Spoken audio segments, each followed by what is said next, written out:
George was no stranger to danger. But when his wife found him on the garden floor, gasping for air, a cobra tightening around his neck, she thought it was over. What she didn't know was that the snake had once been their beloved pet, and what really caused the attack would leave everyone speechless. George wasn't your average suburban husband. A geologist by trade and a nature nut by heart, he had a deep, obsessive love for all things wild, especially the creatures most people ran from. His wife Marlin used to joke, "If you had to choose between me and a rock, I'd lose to the rock." George would just chuckle, brush off the dirt from his boots, and head back out with his field journal and camera. For him, nature wasn't just beautiful. It was sacred. One crisp autumn afternoon, George was hiking through the dense forest behind their home when something unusual caught his eye. A small cobra, barely the length of his forearm, twisted in a hunter's metal trap. Its hood flared weakly, eyes dull, its body trembling. George knelt beside it, his breath catching. "A cobra? Poor thing," he whispered. He knew the risks. One bite could be fatal. But all he saw was a creature in pain. With hands steadier than most surgeons, George disarmed the trap and gently cradled the cobra in his arms. He could feel its tiny heart racing against his palm. When he walked through the front door with the snake wrapped loosely around his forearm, Marlin dropped her watering can. "George, have you completely lost it? That's a cobra." "She's just a baby," George replied calmly. "And she's hurt. I couldn't just leave her." Marlin was furious, but deep down she understood. This was who George was, caretaker of the wild, protector of the misunderstood. They named her Sam. Weeks passed. Sam grew stronger under George's care. He built a custom terrarium, researched cobra nutrition, even played soft instrumental music to keep her calm. To Marlin's horror, George would sometimes let Sam slither up his arm and coil around his neck, her cool scales brushing his skin like silk. "You're playing with fire," she warned. "She trusts me," he said with a soft smile. Against all logic, Sam seemed to bond with him.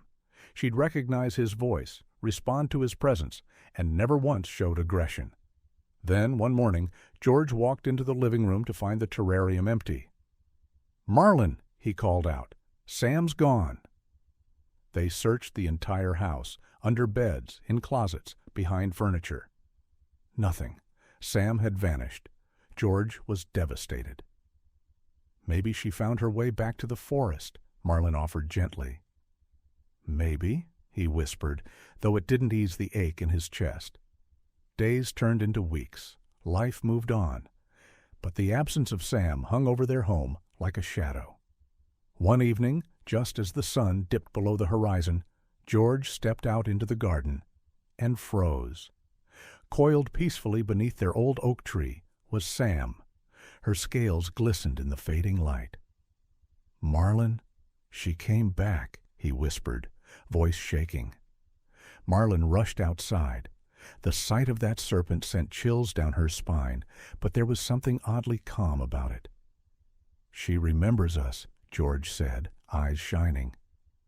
"She came home."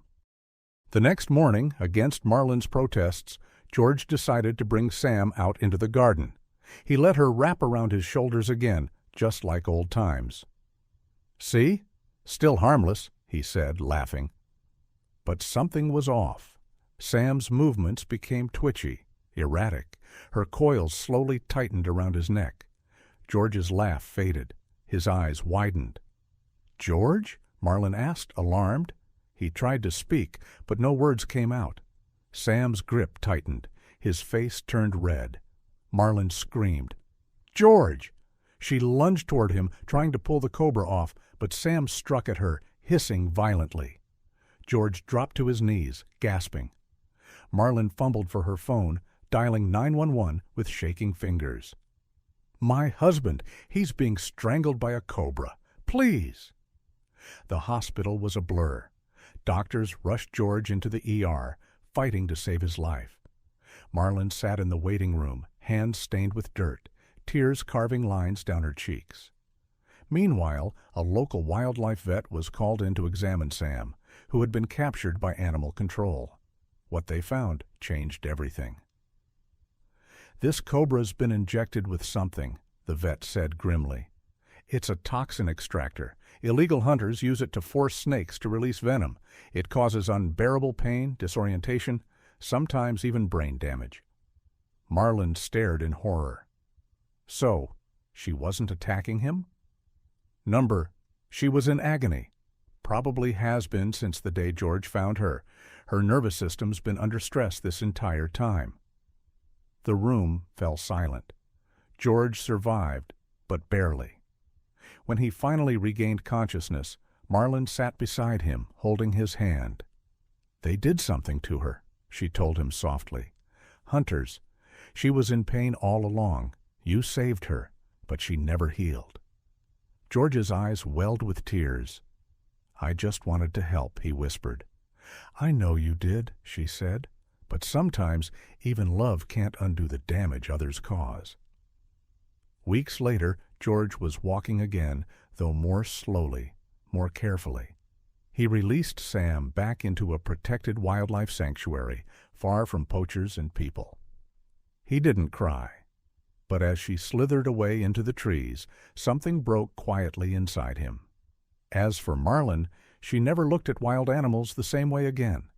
There was fear, yes, but also awe.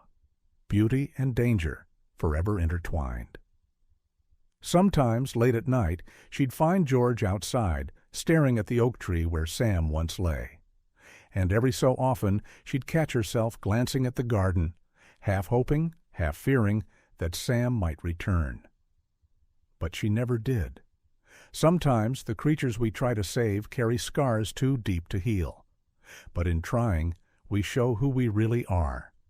Compassion doesn't always come with reward, but it always matters. Like, subscribe and share this story if you believe in the power of empathy, even when it bites back.